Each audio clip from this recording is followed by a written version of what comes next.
Hi అండి, ఎలా ఉన్నారు? ఈరోజు మనం మాట్లాడుకునే ఇంట్రెస్టింగ్ టాపిక్ ఎటు చెప్పే ముందు నేను మిమ్మల్ని ఒక ప్రశ్న అడగాలని ఆశపడుతున్నాను. అదేంటంటే, చిన్నప్పుడు మీరు అనగనగా అని అమ్మమ్మ కానీ నానమ్మ కానీ చెప్పిన కథలు విన్నారా? నాకైతే మా అమ్మమ్మ మా ఇంటి లోగిల్లో నవారు మంచం మీద కూర్చోపెట్టి చెప్పే అత్యంత శక్తివంతమైన హీరో హనుమాన్ కథ అంటే చాలా ఇష్టం. మరి అలాంటి కథని మన తెలుగు చిత్ర పరిశ్రమ సినిమాగా మనకు అందజేస్తే ఇష్టపడిన వాళ్ళు ఉంటారా? ఉండరు కదా. కాబట్టి ఈ పాటికే మీకు అర్థమయ్యే ఉంటుంది నేను మీకు ఏం చెప్పాలి అని ఆశపడుతున్నాను. అలా ఆలస్యం చేయకుండా మనం ఇప్పుడు టాపిక్లోకి వెళ్ళిపోదాం. హనుమాన్ సినిమా కోసం మాకు తెలిసిన కొన్ని ఆసక్తికరమైన విషయాలు మీకు తెలియజేస్తాను. హీరోగా తేజ సజ్జా మరియు దర్శకుడు ప్రశాంత్ వర్మ చేసిన అద్భుత సృష్టి. తొలి pan India cinema Hanuman. Creative director Prashanth Varma cinematic universe నుండి వస్తుంది. ఈ సినిమాలో ప్రముఖ నటి వరలక్ష్మి శరత్ కుమార్ ఒక లీడ్ రోల్ పోషించారు.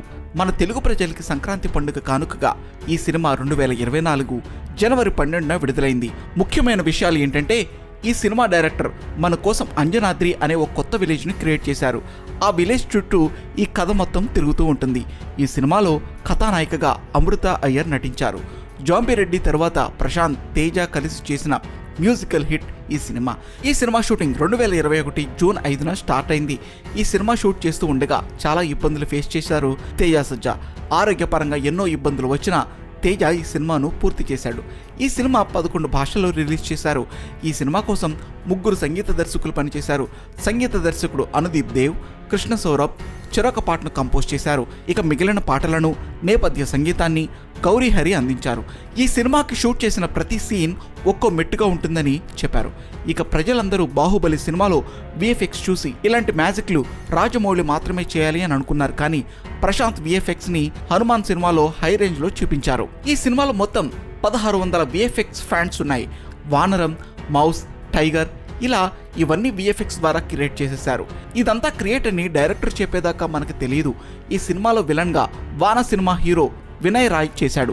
ఈ సినిమా మొత్తం 350 కోట్లు రికార్డు సృష్టించింది. ఈ సినిమాలో ది బెస్ట్ పార్ట్, హనుమాన్ విగ్రహాన్ని డిజైన్ చేయడానికి 3 నెలలు 5 గ్రాఫిక్ కంపెనీలు వర్క్ చేశాయి. ఇకపోతే ఈ సినిమాలోని యాక్షన్ సీన్స్ చూస్తే నిజంగా హనుమంతుడు వచ్చి చేశాడు అని అనిపిస్తుంది. ఇంకా వరలక్ష్మి అక్కగా ఒదిగిపోయింది ఈ సినిమాలో. అయితే సినిమా షూటింగ్ అప్పుడు తేజ కళ్ళకి ఇన్ఫెక్షన్ వచ్చింది. తేజ ఒకరోజు టీవీ చూస్తుంటే తనకి కాస్త స్క్రోలింగ్ లెన్స్ కనిపించట్లేదు. అంటే హాస్పిటల్కి వెళ్ళి వెంటనే చెకప్ చేస్తే ఇన్ఫెక్షన్ వచ్చింది మీకు అని చెప్పారు. అంతా తన ఆరోగ్యం కూడా పట్టించుకోకుండా ఆయన సినిమాకి పెట్టిన ప్రయత్నాలకి మనం ఎంత పొగిడినా తక్కువే. 40 కోట్ల నుంచి తీసి 350 కోట్ల రికార్డును క్రియేట్ చేసింది ఈ సినిమా. ఇంకో ముఖ్యమైన విషయం, గజపతి పాత్రలో రాజ్ దీపక్ శెట్టి ప్రాణం పెట్టేశారు. రాకేష్ మాస్టర్ కూడా ఈ సినిమాలో నటించారు. ఈ సినిమాలో ఇదే ఆయన చివరి పాత్రగా అవుతుందని ప్రజలు ఊహించలేదు. విభాషణ పాత్రలో సముద్రకని చాలా మంచి నటుని మనకు అందించారు. ఇంకా కామెడీ విషయానికి వస్తే బుల్లితెర కమల్ హాసన్ గా పిలుచుకునే గెటప్ శ్రీను మంచి ఎంటర్టైన్మెంట్ ఇచ్చాడు. ఇలాంటి మరిన్ని ఇంట్రెస్టింగ్ సినీ అప్డేట్స్ కోసం మా ఛానల్ని చూస్తూ ఉండండి. మర్చిపోకండి, లైక్ చేయండి, షేర్ చేయండి, కామెంట్ చేయండి, సబ్స్క్రైబ్ చేసుకోవటం మాత్రం మర్చిపోకండి.